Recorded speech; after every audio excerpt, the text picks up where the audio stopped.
पूषदन्तविनाशाय भगनेत्रहणे नमः। भविष्यद्वृषचिह्नाय महाभूतपते नमः। भविष्यत्त्रिपुरान्ताय तथान्धकविनाशिने कैलासवरवासाय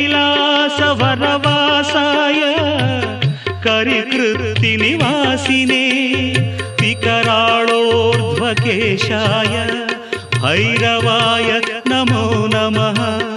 विकराळोर्ध्वकेशाय भैरवाय नमो नमः।